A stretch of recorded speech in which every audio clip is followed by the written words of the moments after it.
India Legal presents Courts Roundup.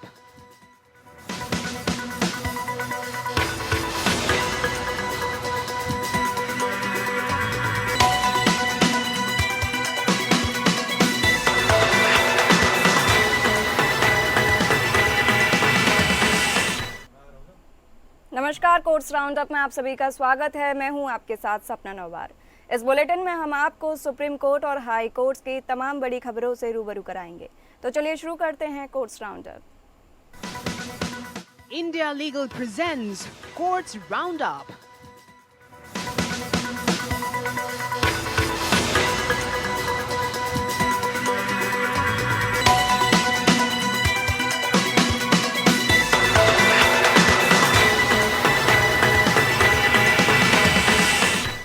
Supreme court ने दिल्ली और NCR में ग्रीन फायर क्रैकर के निर्माण की अनुमति दे दी है, लेकिन इनकी बिक्री पर रोक जारी रहेगी। कोर्ट ने यह फैसला आगामी दिवाली त्योहार के मद्देनजर सुनाया है। ग्रीन फायर क्रैकर कम प्रदूषणकारी और पर्यावरण अनुकूल होते हैं। मुख्य न्यायाधीश BR गवई और जस्टिस विनोद चंद्रन और NV अंजनेरिया की पीठ ने कहा कि इस मामले में संतुलन बनाना आवश्यक है।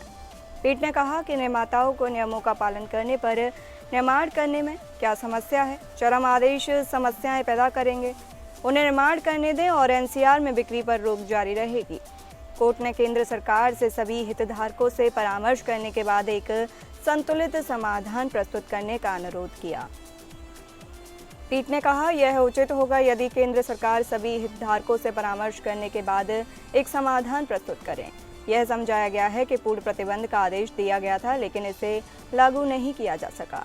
बिहार राज्य में खनन पर प्रतिबंध के बावजूद अवैध खनन माफिया सक्रिय हो गए, इसलिए एक संतुलित दृष्टिकोण की आवश्यकता है। कोर्ट ने ग्रीन फायर क्रैकर के निर्माण की अनुमति देते हुए कहा कि ये निर्माता PSO और NERI द्वारा प्रमाणित होने चाहिए और उन्हें प्रतिबंधित क्षेत्रों में बिक्री नहीं करनी चाहिए। इस मामले की अगली सुनवाई 8 अक्टूबर को होगी।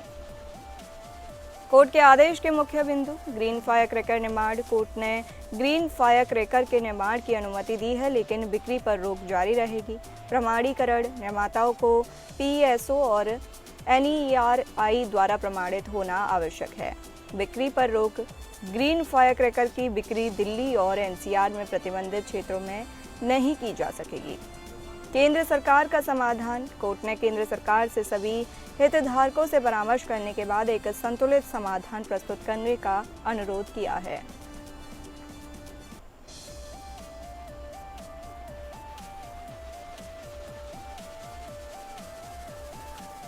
सुप्रीम कोर्ट ने Bhushan power and steel limited के लिए JSW स्टील लिमिटेड की समाधान योजना बरकरार रखी और BPSL के पूर्व प्रवर्तकों और कुछ लेनदारों द्वारा उठाई गई आपत्तियों को खारिज कर दिया।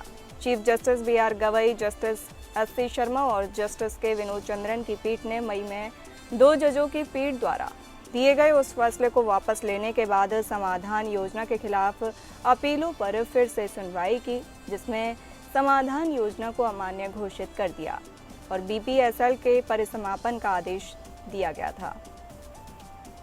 चीफ जस्टिस गवई द्वारा लिखे फैसले में कहा गया कि पीड़ित व्यक्ति शब्द के व्यापक अर्थ को देखते हुए पूर्व प्रवर्तकों के पास एनक्लेट के फैसले को चुनौती देने का अधिकार है। हालांकि गुण दोष के आधार पर अदालत ने एनक्लेट के उस फैसले को बरकरार रखा जिसमें समाधान योजना को मंजूरी दी गई।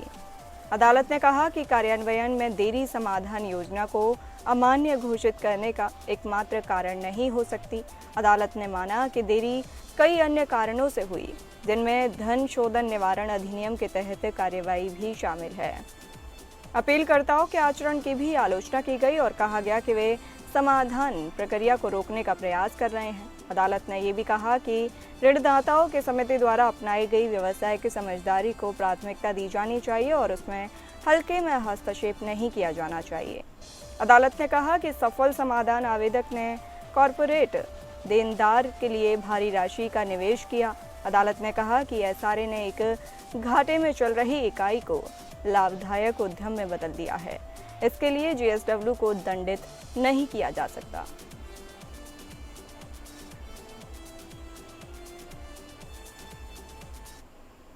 सुप्रीम कोर्ट ने एक महत्वपूर्ण निर्णय में प्रतिस्पर्धा आयोग ऑफ इंडिया के 8 सितंबर 2015 के आदेश को बहाल कर दिया, जिसमें केरल फिल्म प्रदर्शकों के संघ और उसके 2 पदाधिकारियों पर प्रतिस्पर्धा विरोधी गतिविधियों में शामिल होने के लिए जुर्माना लगाया गया था।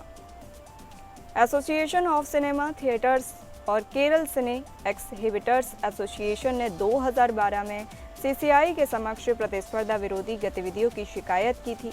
आरोप था कि केएफईएफ और उसके पदाधिकारियों की प्रतिस्पर्धा विरोधी गतिविधियों के कारण नई फिल्म रिलीज को प्रदर्शित नहीं किया जा सका। सीसीआई ने 2 मामलों में केएफईएफ और उसके पदाधिकारियों पर जुर्माना लगाया था। पहले मामले में 7% का जुर्माना लगाया गया था, जबकि दूसरे मामले में पदाधिकारियों को 2 साल के लिए केएफईएफ से जुड़े रहने पर रोक लगाई गई थी। एनसीएलटी ने पहले मामले में सीसीआई के आदेश को बरकरार रखा था, लेकिन दूसरे मामले में पदाधिकारियों को नोटिस जारी न करने के आधार पर जुर्माने को रद्द कर दिया था।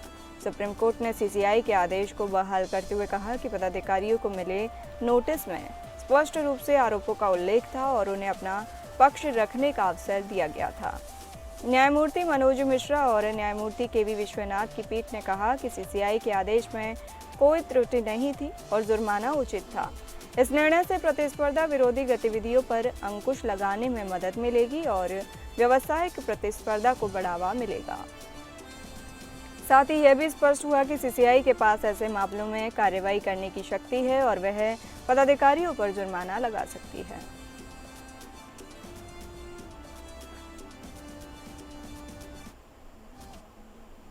सर्वोच्च अदालत ने एक बिल्डर को एक घर खरीदार को 12 वर्षों तक प्लॉट का कब्जा देने में देरी के लिए 18% वार्षिक ब्याज के साथ पूरी राशि वापस करने का निर्देश दिया है।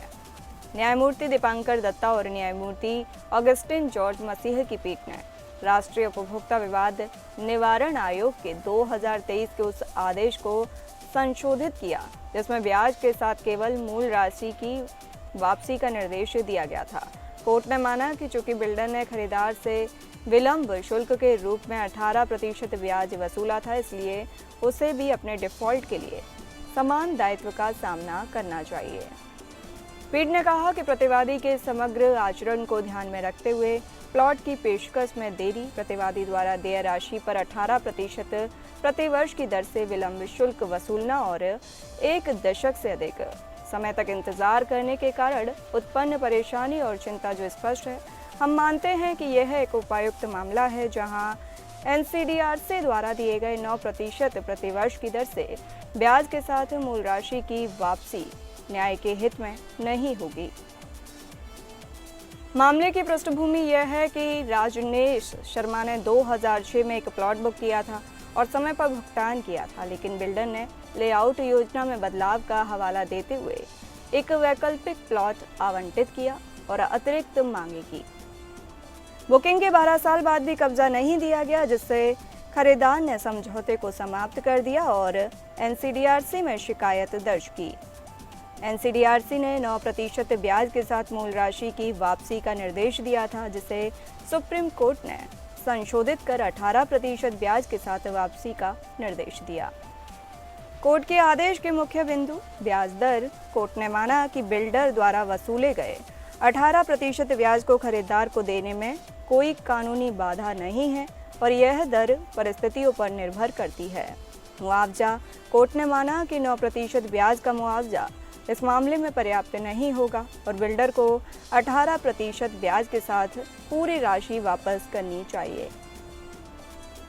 न्याय और साम्य। कोर्ट ने माना कि बिल्डर को अपने डिफॉल्ट के लिए समान दायित्व का सामना करना चाहिए और खरीदार को 18% ब्याज के साथ राशि वापस करना न्याय संगत होगा।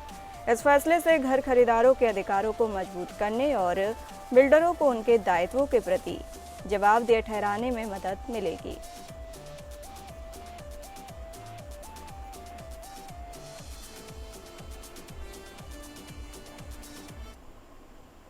तिरुपति प्रसाद के मिलावटी घी से जुड़ा मामले में सीबीआई को सुप्रीम कोर्ट से राहत मिली। सुप्रीम कोर्ट ने हाई कोर्ट द्वारा सीबीआई पर की गई टिप्पणी के आदेश पर रोक लगाई है। सीजीआई जस्टिस बीआर गवई ने कहा कि अगर एसआईटी किसी विशेष अधिकारी की नियुक्ति करना चाहती है तो इसमें क्या गलत है। दरअसल हाईकोर्ट ने कहा था कि सीबीआई ने तिरुपति लड्डू प्रसादम तैयार करने में इस्तेमाल किए जा रहे मिलावटी घी की जांच करते समय शीर्ष अदालत के निर्देशों का उल्लंघन किया है। मामले पर सुनवाई के दौरान एसजी तुषार मेहता ने तर्क दिया कि हाईकोर्ट का यह निष्कर्ष निकालना गलत था कि जांच में शामिल एक अधिकारी को सुप्रीम कोर्ट के 2024 के निर्देशों के तहत गठित एसआईटी के सदस्य के रूप में आधिकारिक तौर पर नामित नहीं किया गया था। सुप्रीम कोर्ट में सीबीआई ने आंध्र प्रदेश हाई कोर्ट के आदेश के खिलाफ अपील दाखिल की है, जिसमें हाई कोर्ट ने कहा था कि सीबीआई ने मिलावटी घी से तिरुपति लड्डू प्रसादम तैयार किए जाने के मामले में जांच करते समय कोर्ट के निर्देशों का उल्लंघन किया। साथ ही हाई कोर्ट का कहना था कि सीबीआई निदेशक ने सुप्रीम कोर्ट के आदेश के विपरीत जाकर जे वेंकट राव नामक अधिकारी, जो एसआईटी का हिस्सा भी नहीं थे, उनकी जांच करने की अनुमति दी।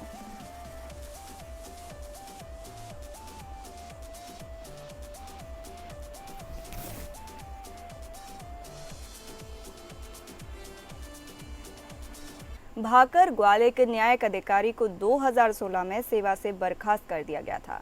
हाईकोर्ट की पूर्ण पीठ ने आर्टिकल 311(2)(b) के तहत नियमित जांच की आवश्यकता को अनदेखा करते हुए ग्वाल के खिलाफ कार्रवाई की सिफारिश की थी।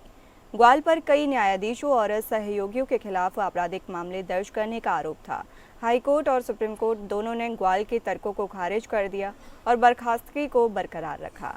सुप्रीम कोर्ट ने माना कि ग्वाल का आचरण सरकारी सेवा में बने रहने के लिए अनुपयुक्त था। इस मामले ने आर्टिकल 311(2)(b) के प्रावधानों और संस्थागत अखंडता के महत्व को दोहराया। ग्वाल की बर्खास्तगी अब अंतिम में है और यह मामला भविष्य में इसी तरह के मामलों के लिए एक मिसाल कायम कर सकता है। मामले पर ज़्यादा जानकारी देंगी इंडिया लीगल की रिसर्चर मंदाकिनी चौरसिया। आज हम बात करेंगे एक केस प्रभाकर ग्वाल वर्सेस स्टेट ऑफ छत्तीसगढ़। इसमें 1 अप्रैल 2016 को प्रभाकर ग्वाल को गवर्नर ने छत्तीसगढ़ के फुल बेंच के रिकमेंडेशन से हटा दिया था उनके पद से। प्रभाकर ग्वाल जो थे वो एक जुडिशियल ऑफिसर थे छत्तीसगढ़ में, उन्हें उनके पद से article 311 sub clause 2 sub clause B के तहत हटा दिया गया था। उन्होंने इसे चैलेंज किया ट्रायल कोर्ट में। ट्रायल कोर्ट ने बोला कि उनका कंडक्ट मैलिशियस और डिफेमेटरी है। Article 311 clause B clause 2 sub clause B बात करता है एक जनरल एक्सेप्शन। नॉर्मली किसी भी सिविल सर्वेंट को आप हटा नहीं सकते, उन्हें आप तब इस आर्टिकल के तहत हटा सकते हैं जो कि एक एक्सेप्शन है। बिना इंक्वायरी किए आप उन्हें हटा सकते हैं अगर सेटिस्फाइड कमिटी को लगता है कि ये बरकरार नहीं रख पाएंगे अपने पद को। उन्होंने ट्रायल कोर्ट ने इसे बर्खास्त कर दिया और फिर उसके बाद ग्वाल ने इसे चैलेंज किया छत्तीसगढ़ हाई कोर्ट में सिंगल बेंच के सामने। सिंगल बेंच ने भी इसे उस ऑर्डर को बरकरार रखा और उसके बाद ग्वाल ने इसे चैलेंज किया छत्तीसगढ़ हाई कोर्ट के डिविजनल बेंच पे। डिविजनल बेंच ने भी छत्तीसगढ़ के सिंगल बेंच को बरकरार रखते हुए उसे वहीं पे ख़त्म किया। फिर उसके बाद ग्वाल ने इसके खिलाफ चैलेंज किया सुप्रीम कोर्ट में एक SLP means special leave petition. Special leave petition में भी सुप्रीम कोर्ट ने डिविजनल बेंच के ऑर्डर को बरकरार रखते हुए अपना मामला यहीं पे बर्खास्त किया। बहुत शुक्रिया मंदाकिनी यह जानकारी हमारे साथ साझा करने के लिए। सुप्रीम कोर्ट ने निर्देश दिया कि छत्तीसगढ़ में कथित माओवादी कमांडर के रूप में मुठभेड़ में मारे गए कथा रामचंद्र रेड्डी के शव को तब तक मुर्दाघर में सुरक्षित रखा जाए तब तक कि छत्तीसगढ़ हाई कोर्ट उनके बेटे द्वारा मुठभेड़ के खिलाफ दायर रिट याचिका पर फैसला नहीं सुना देता। पुत्र राजा चंद्रा का आरोप है कि यह एक फर्जी मुठभेड़ थी। उन्होंने सुप्रीम कोर्ट का दरवाजा खटखटाया और कहा कि हाई कोर्ट ने पूजा की छुट्टियों के कारण बंद होने से पहले उनकी याचिका पर तत्काल सुनवाई करने से इनकार कर दिया। जस्टिस दीपांकर दत्ता और जस्टिस उज्जवल भुयान की खंडपीठ ने याचिका का निपटारा करते हुए निर्देश दिया कि हाईकोर्ट द्वारा मामले पर फैसला सुनाए जाने तक शव को सुरक्षित रखा जाए।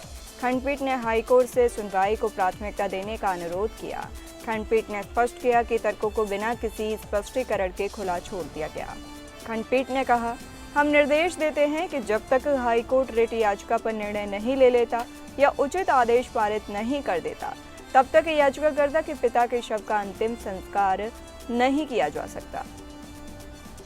याचिकाकर्ता की ओर से सीनियर एडवोकेट कॉलिन गोंजाल्विस ने दलील दी कि याचिकाकर्ता के पिता के शव का अंतिम संस्कार नहीं किया गया क्योंकि याचिकाकर्ता शव को पोस्टमार्टम के लिए सुरक्षित रखना चाहता है।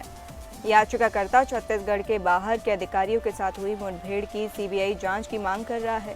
छत्तीसगढ़ राज्य की ओर से सॉलिसिटर जनरल तुषार मेहता ने दलील दी कि वीडियोग्राफी के तहत पोस्टमार्टम किया गया। मुठभेड़ में हत्या 22 सितंबर को हुई, जब याचिकाकर्ता के पिता और कादरी सत्यनारायण रेड्डी नामक अन्य व्यक्ति माओवादी विरोधी अभियान के दौरान छत्तीसगढ़ पुलिस के साथ मुठभेड़ में मारे गए।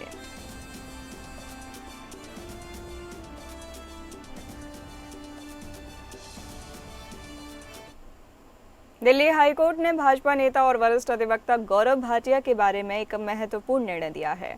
कोर्ट ने कहा कि गौरव भाटिया की टीवी उपस्थिति के बारे में व्यंग्यात्मक और हास्यपूर्ण सोशल मीडिया पोस्ट उनके निजता के अधिकार का उल्लंघन नहीं करते हैं।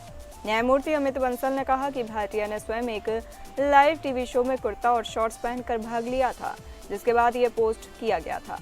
कोर्ट ने माना कि ये पोस्ट व्यंग्यात्मक, हास्यपूर्ण और अतिशयोक्ति की प्रकृति के हैं। हालांकि कोर्ट ने यह भी कहा कि जो पोस्ट अश्लील और यौन सुझाव देने वाली भाषा का उपयोग करते हैं वे स्वीकार्य नहीं हो सकते हैं। कोर्ट ने 2 प्रतिवादियों, समाजवादी पार्टी मीडिया सेल और एक एक्स हैंडल द्वारा किए गए पोस्ट को इस श्रेणी में रखा और उनके खिलाफ कार्रवाई करने का आदेश दिया। इसके अलावा कोर्ट ने एक ट्विटर उपयोगकर्ता विश पटेल द्वारा किए गए एक पोस्ट को भी ब्लॉक करने का आदेश दिया, जिसमें भाटिया की एक तस्वीर को बदलकर आपत्तिजनक टेक्स्ट के साथ पोस्ट किया गया था। भाटिया ने लगभग 2 दर्जन लिंक्स या पोस्ट को ब्लॉक या हटाने की मांग की थी, जिनमें न्यूज लॉन्ड्री पत्रकार अभिसार शर्मा और कुछ राजनेताओं के पोस्ट शामिल थे। कोर्ट ने कहा कि इनमें से कई प्रतिवादी विपक्षी राजनीतिक दलों, समाचार मीडिया प्लेटफॉर्मों और सोशल मीडिया व्यक्तित्वों के सदस्य और प्रतिनिधि हैं, जो नियमित रूप से सार्वजनिक प्रवचन में भाग लेते हैं। इसलिए कोर्ट ने बिना दूसरी तरफ सुने एक पक्षीय निषेधाज्ञा जारी करने से परहेज किया और सभी पक्षों को अपना पक्ष रखने का अवसर देने का निर्णय लिया। कोर्ट के आदेश के मुख्य बिंदु: व्यंग्यात्मक पोस्ट। कोर्ट ने माना कि व्यंग्यात्मक और हास्यपूर्ण पोस्ट निजता के अधिकार का उल्लंघन नहीं करती है। अश्लील पोस्ट, अश्लील और यौन सुझाव देने वाली भाषा वाले पोस्ट स्वीकार्य नहीं हो सकते हैं। 2 पोस्ट ब्लॉक। कोर्ट ने 2 प्रतिवादियों के पोस्ट और विश पटेल के पोस्ट को ब्लॉक करने का आदेश दिया। अगली सुनवाई। मामले की अगली सुनवाई 19 नवंबर को होगी। कोर्ट का यह निर्णय सोशल मीडिया पर व्यंग्यात्मक और हास्यपूर्ण पोस्ट के बीच की रेखा को स्पष्ट करता है और यह भी दर्शाता है कि न्यायालय ऐसे मामलों में निजता और अभिव्यक्ति की स्वतंत्रता के अधिकारों के बीच संतुलन बनाने का प्रयास करता है। –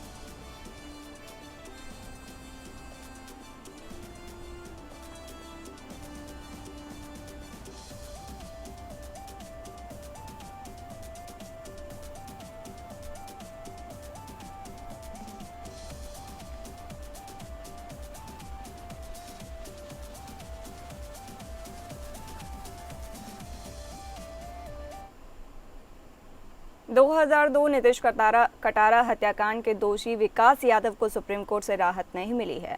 जस्टिस एम सुंदरेश की अध्यक्षता वाली बेंच ने 2002 के नीतीश कटारा हत्याकांड में दोषी विकास यादव की अंतरिम जमानत बढ़ाने की मांग वाली याचिका को खारिज कर दिया। दरअसल नीतीश कटारा हत्याकांड के दोषी विकास यादव की अंतरिम जमानत बढ़ाने की मांग ठुकराए जाने के दिल्ली हाईकोर्ट के फैसले को सुप्रीम कोर्ट में चुनौती दी थी। सुप्रीम कोर्ट ने इसी साल 1 सितंबर को विकास यादव की अंतरिम जमानत 1 हफ्ते के लिए बढ़ा दी थी। हालांकि इसके बाद सुप्रीम कोर्ट ने आगे की अंतरिम जमानत के लिए हाई कोर्ट के सामने अर्जी दाखिल करने को कहा था। दिल्ली हाई कोर्ट से विकास यादव ने अंतरिम जमानत की अवधि बढ़ाने की मांग करते हुए कहा कि 5 सितंबर को उसकी शादी हुई है और उसको शादी के बाद की रस्में निभानी है। उसके लिए अंतरिम जमानत दी जाए। दिल्ली हाई कोर्ट ने अंतरिम जमानत देने से इनकार कर दिया। दिल्ली हाई कोर्ट ने इस आदेश को सुप्रीम कोर्ट में चुनौती दी थी।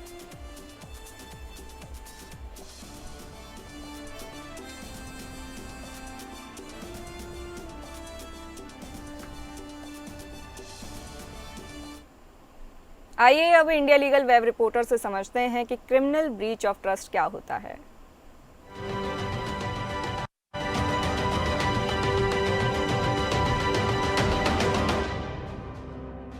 Criminal breach of trust and cheating ये आईपीसी के दो इंपॉर्टेंट ऑफेंसेज है जो लगते तो सेम है लेकिन ये लीगली काफ़ी अलग होते हैं। Criminal breach of trust is defined under section 405 of the IPC and is punishable under section 406 of IPC. इसमें जरूरी है कि किसी पर्सन को प्रॉपर्टी इंटरेस्ट की गई हो और उसने उसका पर्सनल यूज के लिए डिसऑनेस्ट मिसयूज किया हो। On the other hand cheating is defined under section 415 of the IPC and is punishable under section 420 of the IPC. इसमें स्टार्टिंग से डिसऑनेस्ट इंटेंशन होता है। In the recent judgment, Supreme Court clarified that cheating and criminal breach of trust does not coexist in a same allegation. The case name is Arshad Niaz Khan versus State of Jharkhand. Criminal breach of trust and cheating IPC के दो important offences है जो अक्सर लगते तो same है लेकिन ये लीगली काफ़ी डिफरेंट हैं। Criminal breach of trust is defined under section 405 of IPC and is punishable under section 406 of IPC. इसमें जरूरी है कि किसी पर्सन को प्रॉपर्टी इंटरेस्ट की गई हो और उसने उसका पर्सनल बेनिफिट के लिए डिसऑनेस्ट मिसयूज किया हो। Cheating on the other hand is defined under section 415 of the IPC and it's punishable under section 420 of the IPC. इसमें शुरू से डिसऑनेस्ट इंटेंशन होता है जिसमें किसी व्यक्ति को झूठ बोल के या मिसलीड करके प्रॉपर्टी का वैल्यूएबल सिक्योरिटी ली जाती है। In recent cases Arshad Niyaz Khan versus state of Jharkhand Supreme Court में ये क्लेरिफाई किया गया है कि सेम एलिगेशन पर चीटिंग और ब्रीच ऑफ ट्रस्ट दोनों ऑफेंस एक साथ स्टैब्लिश नहीं हो सकते हैं। Do follow for more such legal updates.